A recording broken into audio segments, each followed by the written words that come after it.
రాబోతున్న పార్లమెంటు ఎన్నికల్లో మహబూబ్నగర్ నుంచి బీసీలకు మరీ ముఖ్యంగా ముద్రాజ్ సామాజిక వర్గానికి ఎంపీ టికెట్ కేటాయించాలని ఈ విషయంలో అన్ని రాజకీయ పార్టీల అధినేతలు సత్వరమైన నిర్ణయం తీసుకోవాలని మహబూబ్నగర్కు సంబంధించిన ముద్రాజ్ సంఘం నాయకులు పాలమూరు పోరాట యోధుడిగా పేరుగాంచిన మైత్రి యాదయ్య గారు డిమాండ్ చేస్తున్నారు. ప్రస్తుతం మనం మైత్రి యాదయ్య గారి దగ్గర ఉన్నారు. వాళ్ళ వాదన ఏంటంటే మహబూబ్నగర్ పార్లమెంటు నియోజకవర్గంలో ఉన్న 7 నియోజకవర్గాల్లో ముద్రాజుల సంఖ్య అంటే ముద్రాజు కులస్తుల సంఖ్య దాదాపు 5 లక్షలకు దరిదాపుల్లో ఉంది. అంటే 9 లక్షల ఓటర్లలో కేవలం 5 లక్షల వరకు మేము ఉన్నప్పటికీ మాకు ఇప్పటివరకు ఏ స్థానం ముద్రాజులకు ఎక్కడ ఒక సముచిత స్థానం రాజకీయాల్లో దక్కడం లేదని వారంతా ఆవేదన వ్యక్తం చేస్తున్నారు. ముద్రాజ్ కమ్యూనిటీ నుంచి కాంగ్రెస్ పార్టీ తరపుకెళ్ళి సంజీవ్ ముద్రాజు టికెట్ రేసులో ఉన్నారు.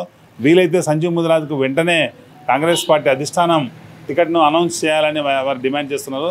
కాంగ్రెస్ పార్టీ ఈ దఫా ముద్రాజులకు టికెట్ ఇవ్వకపోతే తమ సత్తా ఏంటో చూపిస్తామని అంటున్న యాదయ్య గారి దగ్గర మనం మాట్లాడించే ప్రయత్నం చేద్దాం. యాదయ్య గారు నమస్తే అండి. నమస్తే అండి. సార్, ఇప్పుడు మహబూబ్నగర్ పార్లమెంటు నియోజకవర్గంలో దాదాపుగా 9 లక్షల పైచీలకు ఓటర్లు ఉంటే కేవలం 5 లక్షల వరకు మీరే ఉన్నారు ఈ 7 నియోజకవర్గాల్లో. అంటే ఇప్పుడు ఏమండి మీరు డిమాండ్ చేస్తున్నారు? టోటల్ మహబూబ్నగర్ పార్లమెంటు స్థానంలో 15 లక్షల ఓట్లు ఉన్నాయండి మొత్తము. దాంట్లో ఓన్లీ బీసీలవే 9 లక్షల చిల్లర ఓట్లు ఉన్నాయండి.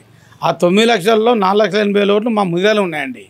కాబట్టి మేము అడిగేది ఏంటంటే పార్లమెంటు స్థానాన్ని మా ముదిరాలకు కేటాయించాలని అడుగుతున్నాం ఎవరిని, కాంగ్రెస్ పార్టీని. ఎందుకంటే రాష్ట్రంలో కాంగ్రెస్ పార్టీ గెలవడానికి మా ముదిరాజులు శాయశక్తిలో కష్టపడ్డాము, ఓట్లు వేసినాము, అన్నీ వేసి దాదాపు 60 లక్షల ఓట్లు మేము ఉండి మేము తెలంగాణలో టీఆర్ఎస్ గవర్నమెంట్ ఓడగొట్టి మేము కాంగ్రెస్ పార్టీని గద్దె తెచ్చాం. ఎందుకు ఇచ్చినామంటే మాకు 3 సీట్లు ముదిరాలకు ఇచ్చారు. రేవంత్ రెడ్డి గారు మేము కలిసి మేము 10 సీట్లు డిమాండ్ చేస్తే 3 సీట్లు ఇచ్చాడు. అలాగే ఏం చెప్పాలంటే టికెట్లు రాని వాళ్ళకందరూ కూడా ఎమ్మెల్సీ టికెట్లు ఇస్తాము, అర్హులైన మన నామినేటెడ్ పోస్టులు ఇస్తామని చెప్పారు ఆయన. అందుకొరకు మేము అడిగేది ఏంటంటే మా మహబూబ్నగర్ జిల్లాల పార్లమెంట్ ఎలక్షన్లో సంజీవ్ ముదిరాజ్ అని చెప్పేసి మా సీనియర్ ముదిరాజ్ ఉన్నాడండి, అతనికి టికెట్ ఇవ్వాలని మేము కోరుతున్నాము.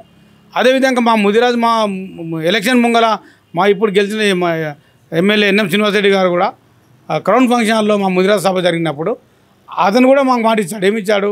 ఎమ్మెల్యే టికెట్ పద్ధతి ప్రకారం అయితేనే ముదిరాజులకు రావాలి, కానీ నాకు వచ్చింది కాబట్టి నేను ఎంపీ ఎలక్షన్లో ముదిరాజులకు నేను సపోర్ట్ చేస్తాను అతను మాట ఇవ్వడం జరిగింది మాకు క్రౌన్ ఫంక్షన్ హాల్లో.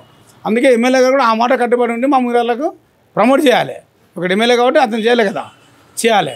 అలాగే ముదిరాజుల వాట అయింది మాది పాలమూరులో నామినేట్ పోస్టులో కానీ దేనిలో కానీ కూడా. గతంలో టీఆర్ఎస్ గవర్నమెంట్ ఉన్నప్పుడు ముదిరాజులకు 4 పోస్టులు ఇచ్చారు, 3 చైర్మన్, వైస్ చైర్మన్, ఇంకోటి చైర్మన్ అని చాలా ఇచ్చారు. ఇప్పుడు వచ్చిన గవర్నమెంట్ 2 నెలలు అయింది వచ్చి, మేము కూడా ఎమ్మెల్యే గారిని కలుస్తున్నాం. మేము మా ముదిరాజుల మా ఓట మాకు కావాలి. ఎవడో 2,000 లేనోడు, ఓట్లు లేనోడు, 1000 ఓట్లు లేనోడు వచ్చి స్థానికులకు టికెట్ కావాలి, అది కావాలంటే ఒక బ్రోకర్ పట్టణాలు చేస్తుంటారు. వాళ్ళ గురించి పడుతుంది లేదు, అదంతా రాజకీయ లబ్ధి. ఎవడు బయలుస్తే 100కి మాట్లాడము, ఈ బ్రోకర్ పనులు మేము చేయం, మా ముదిరాజులు అసలు చేయం.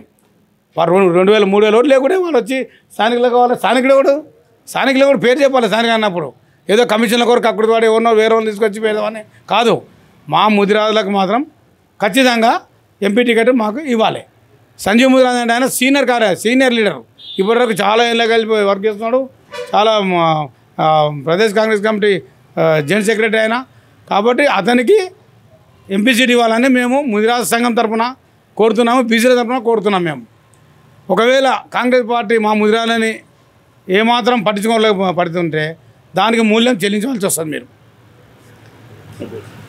అదే గతంలో అసెంబ్లీ టికెట్లప్పుడు ముద్రాలకు పెద్ద ఎత్తున టికెట్లు కేటాయించాలని డిమాండ్ వచ్చినప్పటికీ ఎక్కడ కూడా 2 పార్టీల్లో కూడా పెద్దగా మీకు ఆదరణ దక్కింది లేదు. ఒక ఉమ్మడి జిల్లాలో తీసుకుంటే వాకిడి శ్రీ మక్తలు తప్ప మిగతా ప్రాంతాలకు పెద్ద టికెట్లు ఇచ్చినట్లు లేదు. దీన్ని ఎట్లా చూడాలి? అసలు మేము రేవంత్ రెడ్డి గారి దగ్గరికి నేను, గోనెల్ సీను, మా ముదిరాజ్ సంఘం జగన్మోహన్ రావు మేము వెళ్ళి మాట్లాడామండి. మాట్లాడినప్పుడు ఏం చెప్పారంటే మా మెడికల్ ప్రభాకర్ కలిసి మాట్లాడినప్పుడు ఏం చెప్పారంటే మేము 10-15 సీట్లు ఇవ్వాలని అడిగినప్పుడు ఏం చెప్పారు రేవంత్ రెడ్డి గారు అంటే, లేదన్నా మా పరిస్థితి అర్థం చేసుకొని 3 సీట్లు మీకు ఇస్తామని చెప్పాడు. ఆయన మాట ఇచ్చిన ప్రకారం 3 సీట్లు ఇచ్చారండి. 3 సీట్లల్లో వాకిడి శ్రీ గారు గెలిచారండి. అయితే వాకిడి శ్రీ గారు కూడా మేము మంత్రి పదవి ఇవ్వాలని మేము కోరుకుంటున్నాం. ఎందుకంటే మాది దాదాపుగా మెజారిటీ పీపుల్ మేము తెలంగాణలో ముదిరాజులం కాబట్టి మాకు గెలిచింది ఒక ఎమ్మెల్యే కాబట్టి ఆయనకు మంత్రివర్గం ఇప్పుడు రాబోయే మంత్రివర్గంలో మంత్రి పదవి ఇస్తారని మేము ఆశిస్తున్నాం. కోరుతున్నాం కూడా మేము రేవంత్ రెడ్డి గారిని. మేము రేవంత్ రెడ్డి గారు టైం తీసుకొని ఇప్పుడు బడ్జెట్ దీంట్లో బిజీ ఉన్నారు కాబట్టి మేము కూడా పర్సనల్ ఆయన దగ్గర టైం తీసుకొని ఏది మనం ముదిరాజుల ఒక ఏకైక అభ్యర్థి వాగిడి శ్రీహరి గారికి మంత్రి పదవి గురించి, అలాగే బీసీడీ నుండి మ్యానుఫ్యాక్చర్లు మీరు పెట్టారు, దాన్ని కూడా అమలు స్టార్ట్ చేయాలి. ఇప్పుడు కాకుండా సరే పార్లమెంటరీ నోటిఫికేషన్ రాకముందే మీరు అమలు చేయాలని మేము కోరుకుంటాము. అమలు చేస్తే మా ముదిరాలంతా మేము కాంగ్రెస్ సపోర్ట్ చేస్తాం. ముదిరాజు దాదాపు 12 నుంచి 14 సీట్లు గెలిపించే అవకాశం మాకు ఉంటుంది. ఒకవేళ మేము ఎలక్షన్ చేసింది అనుకోండి, ఆ సీట్లు ఓడిపోతే మా ముదిరాల బాధ్యత లేదు. ఎందుకు లేదంటే మేము ఎక్కువ వర్గం ఉన్న వాళ్ళం కూడా కొంత అన్నా సరే రేవంత్ రెడ్డి గారి మాట విని మేము కాంగ్రెస్ పార్టీకి సపోర్ట్ చేసినాం మేము. కాబట్టి రేవంత్ రెడ్డి గారు మాకు మాట ఇచ్చిండు. ఆయన ఇంటి దగ్గర మేము ఎలక్షన్ ముందు పోయినప్పుడు నేను, గోనెల సీను, జగన్మోహన్ రావు, మా మిట్టికాటి ప్రభాకరు, మా ముదిరాలు చాలామంది పోయి కలిసినప్పుడు ఆయన ఏమన్నమాట, మీకు సముచిత న్యాయం నేను చేస్తా, ఇప్పుడైతే 3 సీట్లు ఇస్తానని చెప్పి మాట ఇచ్చారు. దానికి అటువంటి గెలిపించినాం మేము. ప్రధానమైన డిమాండ్ సంజయ్ ముదిరాజుకి ఎంపీ టికెట్ ఇవ్వాలి ఒకటి. సెకండ్, ఈ నామినేటెడ్ పోస్టుల పాలమూరు దగ్గర నామినేటెడ్ పోస్టులలో ఎవరెవరో చిల్లరగాలు శ్రీనివాస్ గౌడ్ తోటి ఉన్న వాళ్ళు ఇవాళ రేపు వచ్చి కాడ కలుసుకుంటూ వాళ్ళు చిల్లరగాళ్ళకి ఎవరికి పోస్ట్ చేయదు. డబ్బులు దొంగలు ఉన్నారు దాంట్లో. ఎన్ఎం సార్ని తిట్టిన వాళ్ళు ఉండరు, ఎన్ఎం సున్నమని తిట్టిన వాళ్ళు ఉండరు. వాళ్ళు కూడా వచ్చి కాంగ్రెస్ వాళ్ళు కలుస్తుంటే ఇప్పుడు వాళ్ళ కలుపుకొని కూర్చోటోళ్ళు అందరినీ. కానీ నిజాయితీ వాళ్ళు ఎవరో గుర్తించి వాళ్ళకు నామినేటెడ్ పోస్టులు ఇవ్వాలి. కాంగ్రెస్ కార్యకర్తలు కూడా ఇవ్వాలి. ముఖ్యంగా మా ముదిరాలు రూపాయి తీసుకోకుండా పనిచేస్తాం మేము. వాణిలాగా కాదు, ఏ బ్రోకర్ కోర్లాగా మాట్లాడే కాదు. అప్పటికని ఇప్పటికీ అదే ఉంటాం. ఎన్ఎం శివాజీ గారు నమ్మినట్లు పనిచేస్తాం. ఎప్పటివరకు కూడా 5 ఏళ్ళు అట్లే ఉంటాం ఆయనతోటి. కానీ ఆయన పదవి ఇస్తేనేమో ఆయన గౌరవం ఉంటుంది. పదవి ఇవ్వకపోతే మాకు తెలుసు కదా, మేము మంత్రి వదిలే 10 ఏళ్ళు కొట్లానే వాళ్ళం. మేము ఎవరిని వదిలిపెట్టి లేకుంటుంది. కాబట్టి మా ముదిరాల వాటర్ మాకు వాడేయాలి. ఎవరికైనా ఇచ్చుకో, మాకు సంబంధం లేదు. మా ముదిరాలో ఉన్న వాటర్లు ఉన్నాయి కదా మాకు నామినేట్ పోస్టులలో, మా వాటర్లు మాకు వాడేయాలి అంతే, ఒకటే పాయింట్. ఒకవేళ వాటర్లు ఇవ్వకపోతే పాలమూరులో చాలా ప్రాబ్లం స్టార్ట్ అవుతుంది. మేము మాత్రం దాన్ని ఖచ్చితంగా కోరుకుంటున్నాం.